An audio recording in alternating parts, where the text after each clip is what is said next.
pemirsa, apa kabar hari ini? Semoga Anda selalu sehat di masa pandemi dan selalu bersemangat untuk menjalani aktivitas.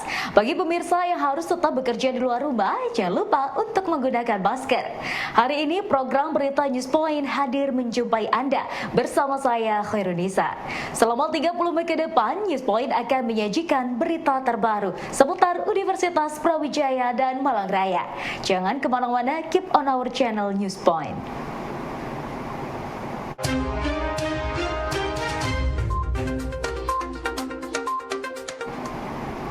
Permasalahan pengelolaan hutan pendidikan yang mirip menjadi poin bagi Universitas Brawijaya melalui UB Forest dengan UPT Diklat UNS Solo. PLT UB Forest Cahyo Prayogo mengatakan ada kemiripan permasalahan pengelolaan hutan di UB dan UNS, terutama dalam komunikasi sosial dengan masyarakat Magersari. Cahyo berharap ke depan forum komunikasi perguruan tinggi yang mengelola hutan pendidikan dapat diperkuat, sehingga permasalahan yang ada di tiap hutan pendidikan dapat dicarikan solusi bersama agar keberadaan hutan pendidikan dapat mendukung riset dan bermanfaat secara sosial ekonomi bagi warga sekitar. Ini Universitas Brawijaya, terutama UB Forest, mendapatkan kunjungan dari UNS, Universitas 11 Maret, yang juga sama-sama sebenarnya sebagai pengelola kawasan hutan pendidikan, yang mana kunjungan ini adalah dalam rangka melakukan studi banding ke wilayah Malang. Kenapa dipilih Universitas Brawijaya? Karena permasalahan yang dihadapi di kawasan hutan pendidikan di UNS itu mirip atau hampir sama dengan yang terjadi di kawasan UB Forest, di mana wilayahnya adalah kawasan yang dihuni oleh masyarakat Magersaren dan Pesanggem. Oke, dari hasil diskusi tadi Pak, apakah nanti kedepannya akan ada kerjasama dengan UNS atau implementasi yang lain Pak? Betul, dari hasil diskusi menyimpulkan bahwa forum universitas yang memiliki kawasan hutan pendidikan ini perlu diperkuat dalam mengantisipasi isu-isu yang terjadi dan permasalahan-permasalahan yang terjadi di kawasan hutan pendidikan. Karena pada saat ini kita mendapatkan wewenang untuk mengelola kawasan ini sebagai kawasan pendidikan dan penelitian. Namun yang harus difahami bahwa kawasan-kawasan ini biasanya juga ada masyarakat yang sudah tinggal dalam kurun waktu yang cukup lama, sehingga di dalam pengelolaannya tidak hanya dari segi teknis, tetapi kita juga harus pendekatan secara sosial. Pengelolaan hutan dengan tujuan khusus di dunia pendidikan dalam komunikasi dengan masyarakat sekitar menjadi tema diskusi studi banding UPT Pendidikan dan Pelatihan Kehutanan Universitas 11 Maret Solo dengan manajemen UB Forest. Dwi Pri Arianto, Kepala UPT Pendidikan dan Pelatihan Kehutanan UNS Solo menjelaskan tujuan ke UB Forest adalah untuk mengetahui pengelolaan hutan pendidikan serta metode komunikasi dengan masyarakat sekitar. UNS berharap nantinya terdapat jejaring antara perguruan tinggi yang mengelola hutan pendidikan yang dapat diinisiasi dari kunjungan UNS ke UB. Kebetulan kami hari ini melakukan semacam studi banding atau istilahnya saling bertukar pengalaman mengenai pengelolaan kawasan hutan dengan tujuan khusus yang dalam hal ini di UB Forest. Maksud dari studi banding ini kami juga ingin belajar atau juga mengetahui permasalahan-permasalahan yang dihadapi oleh pengelola UB Forest, karena dalam pengelolaan kawasan hutan ini mempunyai karakteristik masing-masing, keunikan masing-masing. Dan dari hasil istilahnya diskusinya ada satu hal yang sama-sama kita rasakan, yaitu permasalahan sosial atau terutama masyarakat yang berada di dalam ataupun sekitar kawasan yang beraktivitas di kawasan hutan ini perlu kita bina, perlu kita ajak bersama bahwa hutan ini memang hutan tidak untuk perguruan tinggi, tidak untuk pemerintah, tetapi ini untuk semua masyarakat, tidak hanya sekitar, bahkan seluruh dari hulu sampai hilir. Nah, dari pertemuan tadi Pak, mungkin ada bentuk kerjasama atau implementasi ke depannya seperti apa?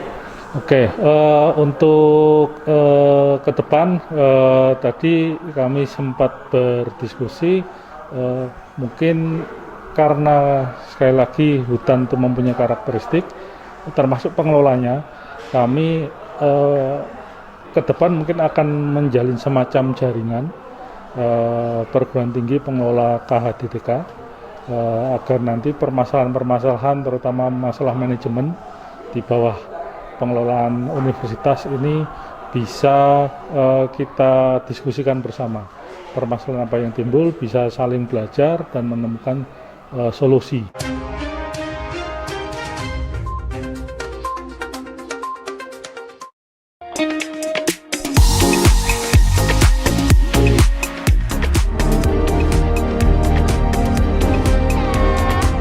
Lupa. Nah, biar kelihatan cantiknya. Berjumpa bersama Jaya dan Malang Raya. Jangan kemana-mana, keep on our channel News Point.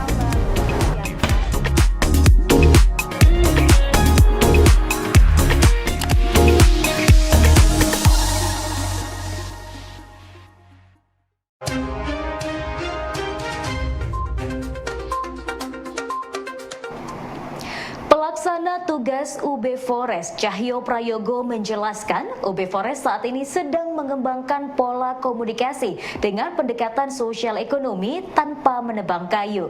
Untuk itu UB Forest mengajak warga sekitar hutan untuk masuk dalam ekosistem agroforestry yang merupakan gabungan pengelolaan hutan dengan tanpa menebang kayu, namun dengan merawat pohon dan memaksimalkan hasil hutan lainnya untuk kesejahteraan masyarakat. Dengan pendekatan sosial ekonomi, diharapkan masyarakat sekitar hutan dapat ikut menjaga kelestarian hutan, namun juga mendapatkan manfaat ekonomi untuk mendukung kesejahteraan masyarakat. Saat ini sedang mengembangkan pendekatan-pendekatan sosial ekonomi, di samping pendekatan teknis, di mana ke depan pendekatan-pendekatan secara sosial ini kita kedepankan. Harapannya apa? Karena kawasan hutan ini cukup luas, sedangkan masyarakat di sini sudah lama mengelola kawasan ini sebagai mata pencaharian mereka. Ini harus diberdayakan. Pemberdayaannya bagaimana? Kita memanfaatkan hasil hutan dan meningkatkan kegiatan-kegiatan yang bisa meningkatkan taraf ekonomi mereka. Karena kawasan KHDTK ini memang tidak diizinkan untuk melakukan penebangan atau memanfaatkan kayu.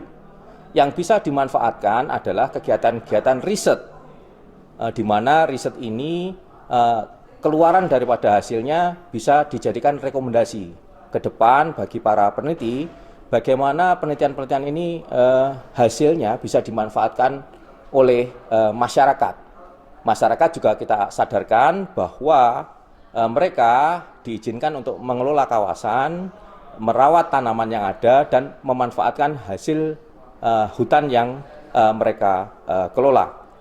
Sehingga ke depan UB Forest akan mencari terobosan-terobosan bagaimana ekonomi masyarakat ini bisa meningkat dengan tanpa menebang kayu, tetapi merawat kayu, tapi mendapatkan hasil yang melimpah dari alternatif pola tanam yang dikembangkan, yaitu saat ini kawasan-kawasan sebagian yang tadinya itu terbuka untuk lahan sayur, di UB Forest mulai dikembangkan sistem agroforestry yang merupakan hasil gabungan antara tanaman kayuan dan tanaman buah-buahan. Untuk memotret kondisi kondisi sosial terkini, Visip UB bersama Himanika menggelar lomba dan pameran foto dengan tema The Unsung Hero. Ketua Himanika Guido Seno menjelaskan kegiatan lomba foto dan pameran ini merupakan salah satu cara Visip UB untuk memotret kondisi sosial yang terjadi saat ini dan menggali minat sivitas akademika di UB dalam dunia fotografi. Diharapkan dengan kegiatan pameran foto ini, kemampuan sivitas akademika di Visip UB dalam bidang fotografi makin terwadahi dan mampu memunculkan produk foto yang mampu menggambarkan kondisi sosial dalam masyarakat. Pameran foto ini adalah salah satu rangkaian dari lomba dan juga pameran fotografi untuk merayakan Disnatalis Visip UB ke-18. Oke, untuk yang berpartisipasi dalam rangkaian acara ini, baik dari lomba dan juga pameran, untuk targetnya sendiri sebenarnya untuk seluruh sivitas akademika dari Universitas Brawijaya, baik dosen, tenaga pendidik maupun juga mahasiswa. Tapi untuk secara mayoritas untuk peserta kegiatan pada hari ini dan juga lomba, kebanyakan masih diisi oleh sivitas akademika dari Visip Universitas Brawijaya. Untuk target digelarnya pameran foto ini sebenarnya kita coba mengenalkan juga berkaitan dengan situasi-situasi sekarang di masa pandemi. Kira-kira seperti apa sih keadaan di luar sana, dan lalu juga untuk menyaring juga nih berbagai hobi dan juga minat dari sivitas akademika di Universitas Brawijaya untuk terlibat di lomba dan pameran fotografi. Pelaku UKM di Desa Ujung Pangkah Kulon mengaku senang dengan program pendampingan dari Universitas Brawijaya, terutama FPIK, karena tidak hanya memberikan alat lalu ditinggal, namun UB mendampingi pelaku UKM pasca pemberian bantuan alat. Dalil, salah satu pelaku UKM kerupuk ikan mengaku pendampingan dari UB berbeda dengan yang lainnya, karena tahapan-tahapan peningkatan usaha betul-betul diberikan kepada pelaku UKM sehingga mereka merasa manfaat yang nyata dari kegiatan pengabdian masyarakat. Manfaatnya itu sangat banyak. Pertama, kita nggak kenal alat yang lebih modern, kita sudah kenal alat yang lebih modern. Dulu kita kalau bikin kerupuk, ngudek bener adonan boso pangka itu, sekarang dengan adanya UB kita memakai alat mesin, mixer, terus irisan kerupuk. Dulu itu sangat manual. Sekarang adanya bantuan dari Brawijaya melalui mesin, jadi lebih cepat, tebal tipisnya itu bisa sama, dan banyak manfaat yang lain pun juga banyak, termasuk yang tidak kalah pentingnya itu open. Artinya gini, benar-benar bantu, tidak seperti yang lain kan bantu diserahkan, tanda tangan, diputus sudah, tapi dari Brawijaya terus berkelanjutan sampai pada akhir ini mewujudkan adanya PRT. Tidak bantu itu tidak lepas bantu, tapi dioper ini terus sampai gimana, sampai pemasaran, tapi yang namanya usaha itu bertahap.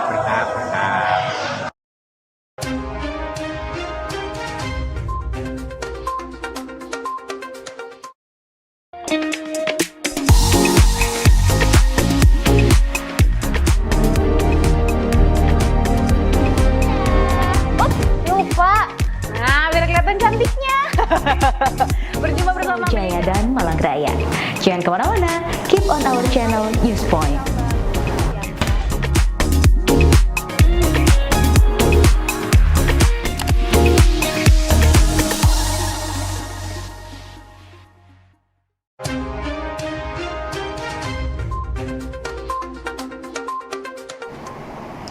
Di masa depan, dunia perpajakan menghadapi tantangan yang tidak dapat dianggap remeh. Ada dua tantangan, yakni dampak setelah pandemi COVID-19 dan tantangan kedua adalah perubahan iklim. Tantangan krisis COVID-19 kebijakan perpajakan adalah komponen kunci dari strategi pemerintah untuk merespon pandemi serta melakukan pembangunan pemulihan inklusif dan berkelanjutan. Sedangkan tantangan perubahan iklim yakni transisi progresif ke nol emisi gas gas rumah kaca sekitar pertengahan abad ini sangat penting untuk menahan risiko perubahan iklim yang berbahaya. Membatasi pemanasan global hingga 1,5 sampai 2 derajat Celcius, hal ini disebabkan tujuan utama dari Paris Agreement 2015 membutuhkan paket kebijakan iklim yang mendorong perubahan transformatif dalam pola produksi dan juga konsumsi. Simak penjelasan berikut dari Dr. John McLaren dari University of Tasmania, Australia pada hari kedua pelaksanaan The Fourth ICOPA 2021 yang diselenggarakan oleh Fakultas Ilmu Administrasi Universitas Brawijaya. One of the big problems for countries was that they weren't prepared to be able to combat a pandemic. Many countries didn't have vaccination manufacturing facilities. Australia, for instance, didn't have a manufacturing facility for respirators. They didn't have their own manufacturing of face masks, protective clothing for hospital workers. And so what's happened is the spotlight now is on countries to say, okay, if we're going to have future pandemics, let's start to give the private sector manufacturing some tax incentives to now develop those industries so that if we need a vaccine, we can actually make a vaccine, even if it's under license to Pfizer or AstraZeneca. At least we can do it in our own country and do it very quickly. So I think that's one of the first challenges, is being able to now gear up manufacturing, but with the right tax incentives so that if a pandemic occurred in 5 years' time, they can take action. Now, next slide, please.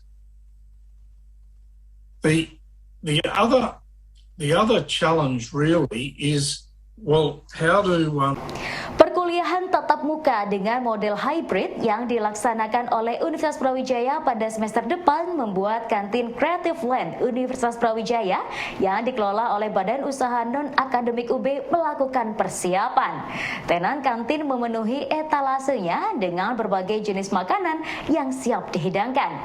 Adi Firmansyah, tenan kantin CL memiliki depot Matsari, menjelaskan bahwa masalah kebersihan, protokol kesehatan, dan vaksinasi menjadi syarat mutlak dan standar layanan yang diatur oleh manajemen kantin UB guna kenyamanan pelanggan. Seperti yang dulu-dulu itu Mbak, ya biasa ya.